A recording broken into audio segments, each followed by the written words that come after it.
कविताज किचनमध्ये तुमचं सर्वांचं स्वागत आहे। आज आपण बनवणार आहोत दह्याची कढी। उन्हाळ्यात दही किंवा कढी खायची मज्जाच वेगळी असते। चला तर बघूया आपण कढी कशी बनवायची ती। कढी बनवण्यासाठी इथे मी 5 ते 6 मिरच्या घेतलेल्या आहेत। तुम्ही कमी जास्त करू शकता, तुम्हाला जेवढं तिखट हवं तेवढं। अर्धा चमचा मी जिरे घेतले, 7 ते 8 लसणाच्या पाकळ्या घेतल्यात, अर्धा चमचा हळद घेतले, अर्धा चमचा मोहरी घेतले आणि पोहे खायच्या चमच्याने 2 चमचे मी चण्याचे पीठ घेतले, अर्धा चमचा मीठ घेतले आणि कढीपत्ता। आणि इथे मी दही घेतलेले अर्धा बाउल। चला तर बघूया। आता आपण याचं वाटण करून घेऊया। मिरची, जिरे, लसूण, मीठ याचं वाटण करून घेऊया आपण। आता आपण दहीमध्ये इथे चण्याचं पीठ घालून घेणार आहोत आणि हे छान असं फेटून घ्यायचं, एकजीव करायचं। थोडं पाणी घालायचं,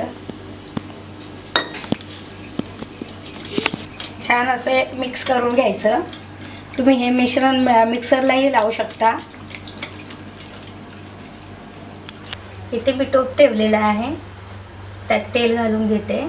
तेल गरम झालं की आपण फोडणी देऊया कढीला। आता आपण मोहरी घालून घेऊया। मोहरी थोडी तडतडायला लागली की नंतर त्यात जिरे घालून घ्यायचे। आणि जिरे घालायचे,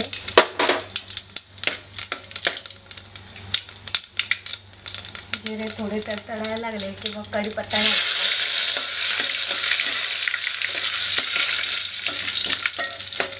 वाटण केलेलं घालायचं त्यामध्ये।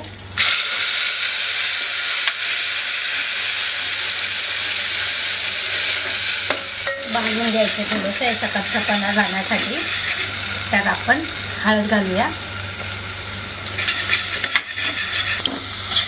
1 ते 2 मिनिटे हे वाटण आपण टाकलेलं आहे ते परतून घ्यायचं आहे तेलामध्ये। असं एकदम अशी सोपी आणि साध्या पद्धतीने बनवलेली दह्याची कढी आहे। तुम्ही पण घरी ट्राय करा।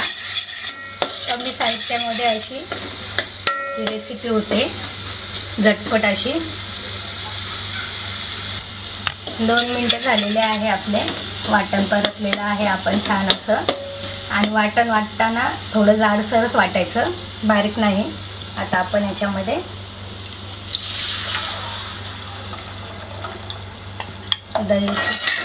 दह्याची कढी बघा छान अशी तयार झालेली आहे। तुम्हाला हवं तेवढं घट्ट पातळ तुम्ही करू शकता। थोडं पाणी ॲड करून घेते, कारण हिला उकळी आली की हे अजून घट्ट होणार। आपण याला 1-2 उकळी यायला ठेवून देऊया। छान अशी आपली कढी तयार झालेली आहे, झटपट अशी। आपल्या कढीला छान अशी उकळी आलेली आहे। कढी आपली खाण्यासाठी तयार झालेली आहे। छान आपली अशी कढी तयार झालेली आहे। त्यासोबत मी बाजरीची भाकर बनवलेली आहे। तुम्ही चपाती भातासोबतही खाऊ शकता। माझा व्हिडिओ आवडला असेल नक्की लाईक शेअर करा, कमेंट करा, माझ्या चॅनलला सबस्क्राईब करा।